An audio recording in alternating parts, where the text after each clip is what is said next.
आप लोग ये तो सोच रहे मत कि हमको जमीन के बदले जमीन मिल जाएगी, इसके बदले या इसके भी ये मिल जाएगा, कुछ नहीं मिलने वाला।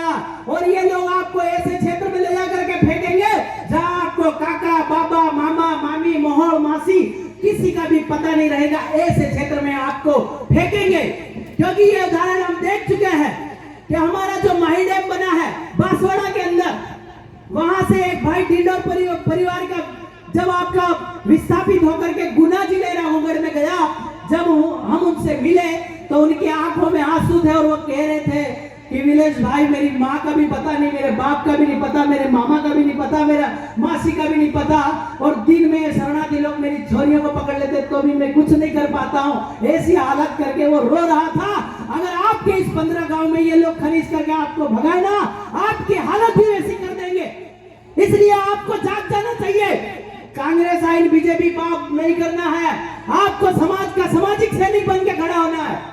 जिस दिन समाज का सामाजिक सेना खड़ी हो गई, उस दिन इन जो हमारे पे मुद रहे हैं, हमारे लिए खरीदार है, इनकी गांव में घुसने की औकात नहीं होगी। अगर गांव में घुस गया तो जिंदा वापस लौटना उसका मुश्किल हो जाएगा। इसलिए आप सामाजिक व्यवस्था पे काम करें, सामाजिक सैनिक बनाने का काम करें। आप उनके इतिहास उठा के देख लीजिए, टंटिया भील और बिरसा मुंडा। टंटिया भील एक वो सैनिक थे, 1700 सैनिक मात्र उनके साथ चलते थे, पर जब मरे तो 2 लाख लोग उनको देखने को तरस गए। टंटिया भील है कौन? ये है नैसर्गिक पावर आदिवासियों का। आप लोगों को वैसा बनना पड़ेगा। जब बिरसा मुंडा को जेल में डाला, चमड़ी उधड़ी गई और कहा गया बोल तो आदिवासी नहीं है, देश का मालिक नहीं है, मर गया आदिवासियों का पुत्र, पर ये नहीं कहा कि मैं आदिवासी हूँ, मैं आदिवासी नहीं हूँ। ऐसे खून ने आपके लिए बलिदान दिया है, उनका बलिदान व्यर्थ मत जाने देना, अपने गांव नष्ट मत होने देना, अपना जमीन छोड़ना मत। तुम्हारे बाप दादा अनपढ़ थे, ये कहना गलत है। अगर तुम्हारे बाप दादा की जमीन में गेर अगर पेड़ डाल देता था ना, कुल्हाड़ी से पेड़ काट देते थे, तुम पढ़ लिख कर गुलाम बने बैठे हो भाई। ये चीज को समझना है। ये अक्सर ज्ञानी लोग पढ़ाई लिखाई की बात करते हैं, कलेक्टर कहते हैं गांव वाले अनपढ़ है, हम कहते हैं कलेक्टर साहब मेरा बाप दादा हल बनाता है, तू बना के दिखा दे, तेरे को मान लो तू ज्ञानी है। ये इनके पास ज्ञान नहीं है, इनके पास ज्ञान नहीं है। ये कागज पे काले पे तोड़ा और तोड़े पे काला करके लोगों को ठगने की नीति अपनाते हैं। असली कमाई तो हम करते हैं जमीन में कमा करके। आपका ये जो जमीन है, ये जमीन है, एक हमारी माँ है जिसने जन्म दिया है, और उससे बड़ी अगर कोई माँ है तो वो हमारी जमीन है जिसने हमारी माँ को भी खाना खिलाया है। ये जो कांग्रेस बीजेपी और नेता लोग हैं, ये अपनी माई का समझौता करते हैं। ये आदिवासी माई का लग अपनी माँ का सौदा नहीं कर सकता। इन लोगों की जो खून में ऐसा हो गया, इन लोगों के डीएनए में सौदागरी हो गई है, इन लोगों ये दलाल बन गए हैं। इन लोगों से एक बार अंतिम बार भी ये निवेदन करते हैं कि आप ऐसा कोई सौदा मत करिए, आप ऐसा कोई दलाली मत करिए कि मेरा आदिवासी समाज मर जाए या मेरा आदिवासी समाज नष्ट हो जाए। जिस आदिवासी समाज के तुम वोट लेकर के दलाली करते हो ना, वो समाज ही नहीं बचोगे तो तुम दलाली या वोट किससे लोगे? आप लोगों को ये चीज समझने की है। और ये लोग धर्म के नाम पे तुमको भड़काते हैं तो सुनिए, ये सब काली टोपी वाले गैंग है। किस किस की काली टोपी है? शरणार्थियों की भी काली टोपी है, और आपके मौलाना भाई है उनकी भी काली टोपी है, ईसाई भाई है उनकी भी काली टोपी है। ये सब भाई भाई है। असली देश का मालिक तो तन पे धोती और सर पे पगड़ी वाला ही है।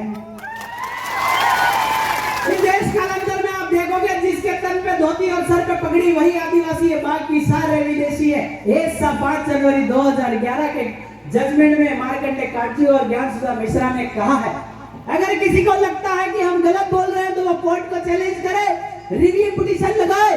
तो ये सारे धर्म के चक्कर में आप नहीं पड़ना है, आपको सिर्फ जमीन के लिए लड़ना है, क्योंकि जमीन से बड़ा कोई धर्म नहीं है, जमीन से बड़ी कोई भक्ति नहीं है, और जमीन से बड़ा कोई भगवान भी नहीं है। इस बात को आपको समझना है।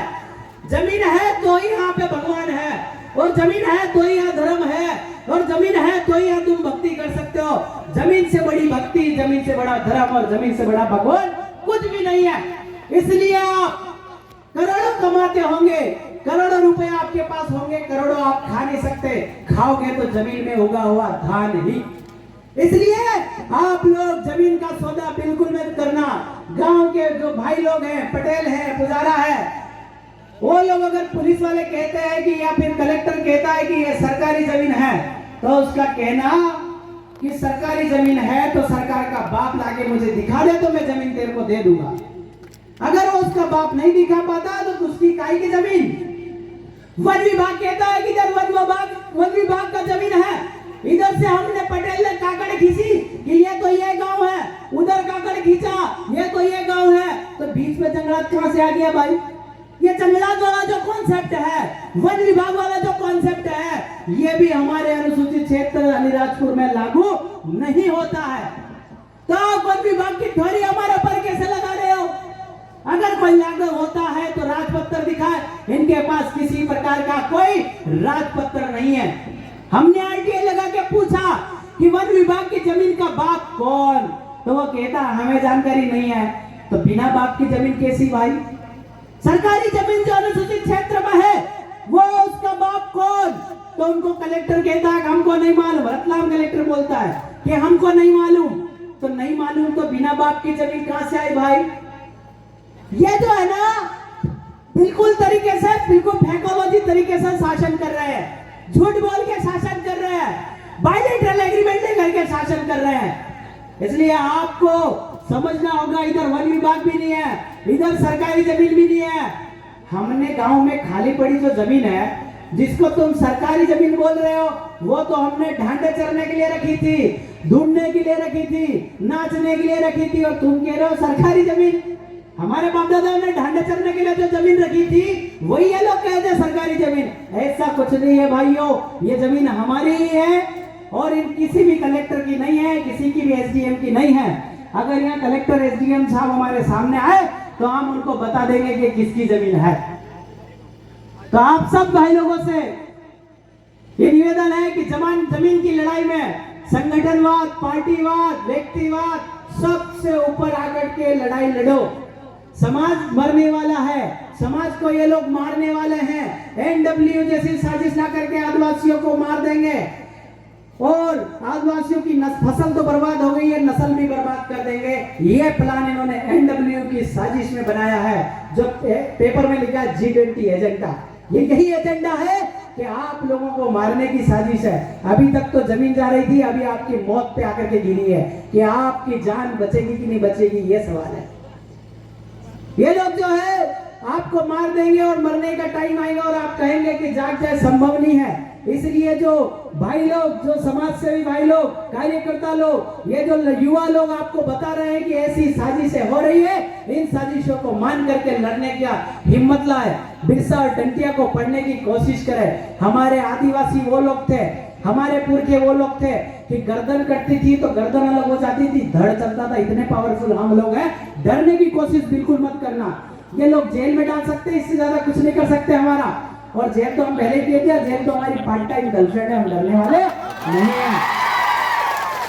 हमें गुमान सिंह जी ने जेल में डलवाया था, रतलाम में डलवाया, नहीं माना तो जबलपुर सेंट्रल जेल में करा, पर हमें कोई डर नहीं लगा। हम लोग, हमारा समाज जिंदा रह जाएगा, मरना तो वैसे ही है, मरना तो वैसे ही है। अगर समाज के लिए लड़ते लड़ते मरते हैं तो ये बड़े गर्व की बात होगी। आप सब युवा लोग ये प्रण लेकर के जाए कि जमीन का 1 इंच भी हम किसी को नहीं देंगे। आपका अलीराजपुर और झाबुआ का प्लान कि नगर पालिका और नगर निगम जितनी बनी है वो सब असंवैधानिक है। कोई भी संगठन हो, कोई भी पार्टी हो, आपका पहला मुद्दा यही होना चाहिए कि नगर निगम, नगर पालिका झाबुआ और अलीराजपुर में असंवैधानिक है, इसको तुरंत यहाँ से खत्म करें और ग्राम पंचायत बनवाए। ग्राम पंचायत बन जाएगी तो पैसा एक्ट लागू हो जाएगा, पैसा एक्ट लागू हो जाएगा तो ग्राम सभा वैलिड हो जाएगी और रूढ़ी प्रथा का जो ग्राम सभा है वो भी स्वतः लागू हो जाएगी। इसलिए आपका पहला मुद्दा ये होना चाहिए। दूसरा मुद्दा यह है कि ये जो अनुसूचित क्षेत्र है, यहाँ रूढ़िगत ग्राम सभा एग्जिस्ट करती है, तो यह सरकार की 1 इंच भी जमीन नहीं है, तो सरकार और कलेक्टर कैसे कह रहे हैं कि मेरी जमीन